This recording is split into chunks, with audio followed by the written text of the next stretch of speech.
we need Kong and Godzilla. Hello friends, welcome back to our channel. तो दोस्तों, इस moment पर Titan X Australia के source पर क्रैश करता है और सब कुछ इंस्टेंटली चेंज हो जाता है। धीरे धीरे नहीं, सबटली भी नहीं, एकदम से एक ही पल में। वहीं जो क्वाइट टेंशन इतने एपिसोड से बिल्ड हो रही थी, वो फाइनली स्नैप हो जाती है और अब जो सिचुएशन सामने है वो किसी कंट्रोल्ड ऑपरेशन जैसी बिल्कुल नहीं लगती, बल्कि एक ऐसे डिजास्टर की शुरुआत लगती है जिसे कोई रोक नहीं सकता। क्योंकि दोस्तों, ये सिर्फ एक और टाइटन साइटिंग नहीं है, बल्कि ये एक कोलाइजन कोर्स है। यहाँ ली शॉ को ये बात क्लियरली समझ आ रही है, मोनार्क को भी, और ऑनेस्टली ऑडियंस भी फील कर सकती है कि ये वो सेटअप है जो क्लीन एंडिंग के लिए नहीं बना, बल्कि ये कॉन्सिक्वेंसेस के लिए बना है। यहाँ ली शॉ जो इस सब के सेंटर में खड़ा है, अब वो अपनी लाइफ का सबसे बोल्ड डिसीजन लेने वाला है। केयरफुल नहीं, कैलकुलेटेड भी नहीं, बल्कि बोल्ड। इस टाइप का डिसीजन जो सिर्फ तब आता है जब कोई इंसान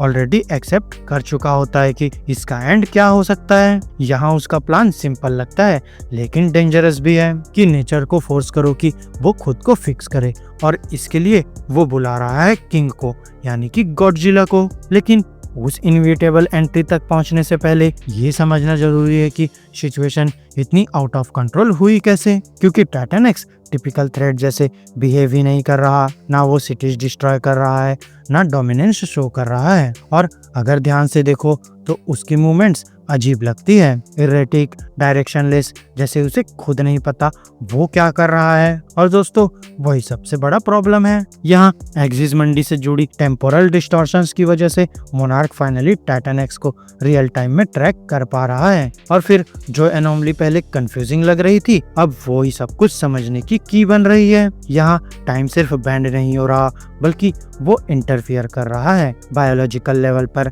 इंस्टिंक्ट के लेवल पर, और टाइटन एक्स उसके बीच में फंस गया है। अब तुम जितना डीप देखोगे उतना क्लियर होता जाएगा कि ये एग्रेशन नहीं है, बल्कि ये डिसओरिएंटेशन है। अब सोचो, एक सेकंड के लिए रियल वर्ल्ड में एनिमल्स अपनी सर्वाइवल के लिए इंटरनल सिस्टम्स पर डिपेंड करते हैं, मैग्नेटिक फील्ड्स, सोनार, इंस्टिंक्टिव पाथवेज जो उन्हें गाइड करते हैं। अब इमेजिन करो, ये सब सिस्टम्स एकदम फेल हो जाए, सिग्नल्स स्क्रैम्बल हो जाए, डायरेक्शन खत्म हो जाए, और टाइटन एक्स अभी वही एक्सपीरियंस कर रहा है। तो उसने ऑस्ट्रेलिया चूज नहीं किया, बल्कि वो बस वहां पहुंच गया। और दोस्तों, ये एक डिटेल पूरी स्टोरी को चेंज कर देती है, क्योंकि अब वो विलेन नहीं लगता, बल्कि वो एक विक्टिम लगता है किसी और बड़ी चीज का, जो शायद ह्यूमन इंटरफेरेंस की वजह से हुई है। और दोस्तों, अब वापस आते हैं ली शॉ पर और उस डिसीजन पर जो सब कुछ ठीक भी कर सकता है और ज्यादा बिगाड़ भी सकता है। यहाँ प्लान सिंपल है, एक टाइटन सिग्नल डिवाइस यूज करो जो इतना पावरफुल हो कि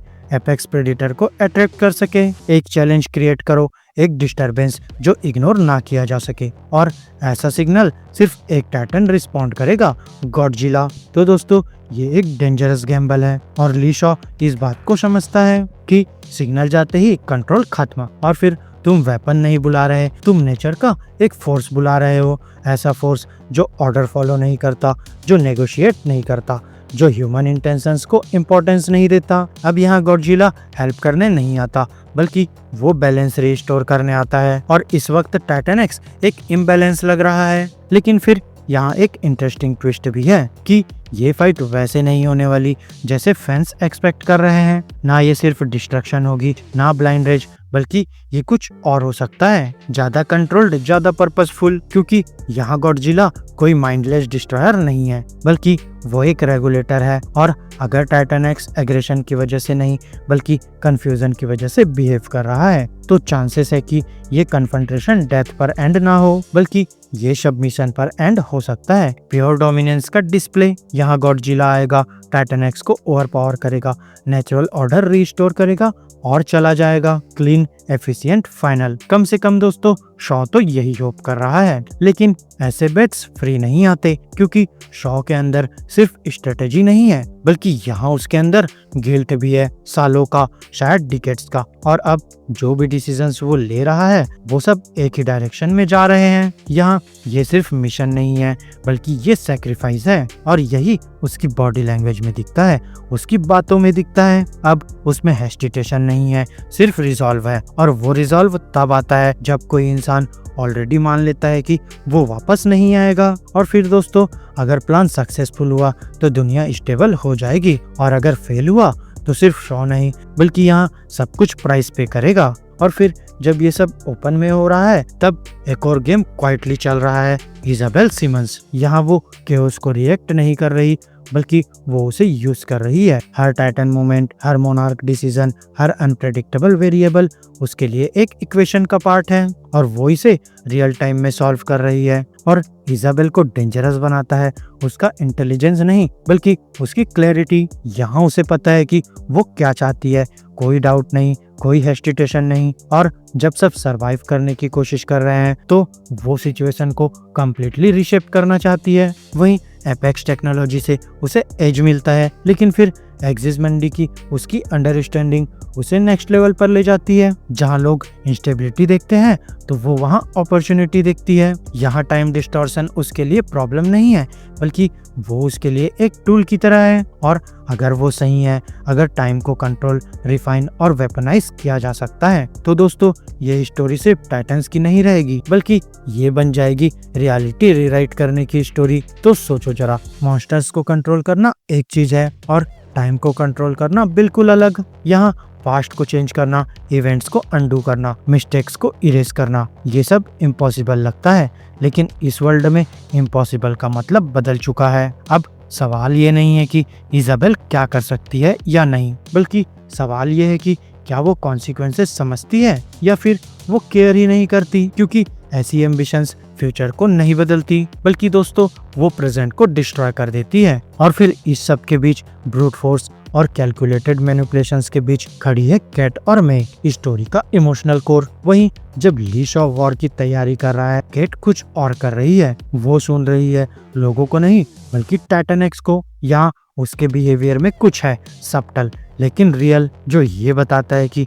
ये क्रिएचर एविल नहीं है बल्कि वो दर्द में है, कंफ्यूज्ड है, डिसओरिएंटेड है, एक ऐसे वर्ल्ड में सरवाइव करने की कोशिश कर रहा है जो सडनली समझ से बाहर हो गई है। और फिर जहाँ सब लोग थ्रेड देख रहे हैं वहाँ कैट एक चांस देख रही है, वायलेंस के बिना सॉल्यूशन का चांस। वहीं में दूसरी तरफ साइंस फॉलो कर रही है। यहाँ एपेक्स डिवाइस ने टाइटन एक्स को सिर्फ इफेक्ट नहीं किया बल्कि उसे फंडामेंटली डिसरप्ट कर दिया है। उसके इंटरनल सिस्टम्स, इंस्टिंक्ट्स सब स्क्रैम्बल हो गए हैं। लेकिन फिर अगर कुछ डिसरप्ट हो सकता है तो दोस्तों वो रिस्टोर भी हो सकता है। और ये एक थ्योरी है कि अगर मैं एक काउंटर सिग्नल बना पाती है जो टाइटन एक्स को स्टेबलाइज करे और अगर कैट समहाउ उस प्रोसेस को गाइड कर पाती है तो पॉसिबिलिटी है कि ये सिचुएशन बिना फाइट के सॉल्व हो जाए। नो डिस्ट्रक्शन, नो कैजुअलिटीज, सिर्फ बैलेंस नेचुरली रीस्टोर हो। लेकिन प्रॉब्लम एक ही है, टाइम। यहाँ उनके पास इनफ टाइम नहीं है क्योंकि शॉ का प्लान ऑलरेडी मोशन में है, सिग्नल रेडी है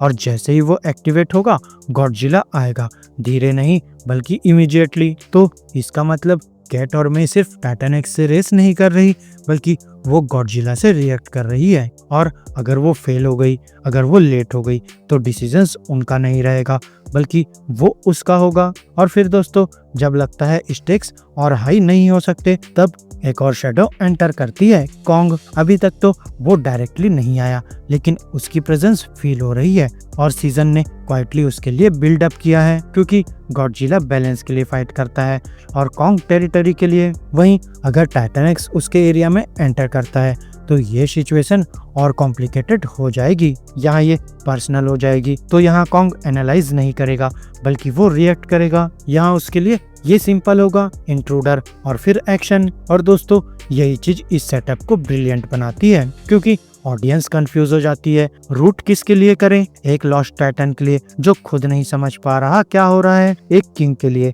जो सिर्फ बैलेंस रिस्टोर करना चाहता है, या एक प्रोटेक्टर के लिए जो अपनी टेरिटरी डिफेंड कर रहा है। तो दोस्तों यहाँ कोई क्लियर हीरो नहीं है, सिर्फ फोर्सेस है, इंस्टिंक्ट्स है और कॉन्सिक्वेंसेस है। और जैसे जैसे सब कवरेज हो रहा है, desert setting, incoming signal, Godzilla की अराइवल, इजाबेल का हिडन एजेंडा और कैट मे की फ्रेजाइल होप, तो एक बात क्लियर हो जाती है कि ये सिर्फ एक बैटल की बिगिनिंग नहीं है बल्कि ये मॉन्स्टरवर्स के शिफ्ट होने का मोमेंट है। क्योंकि जो भी अब होगा चाहे डिस्ट्रक्शन हो, सेल्वेशन हो या कुछ और अनप्रेडिक्टेबल, तो यहाँ अब वापस जाने का कोई रास्ता नहीं है। तो फ्रेंड्स, मेरी इस वीडियो में बस इतना ही। आपको हमारी ये वीडियो कैसी लगी अपने थॉट्स कमेंट बॉक्स में शेयर कर सकते हैं, और अगर वीडियो अच्छी लगी हो तो वीडियो को लाइक करो, चैनल को सब्सक्राइब करो और ऐसे ही लेटेस्ट कंटेंट के लिए बेल आइकन जरूर प्रेस कर लो। साथ ही दोस्तों, वीडियो को हाइप करना मत भूलना। तो अब मैं मिलूंगा आपसे अपनी नेक्स्ट वीडियो में, तब तक के लिए स्टे की स्टे देसी दोस्तों।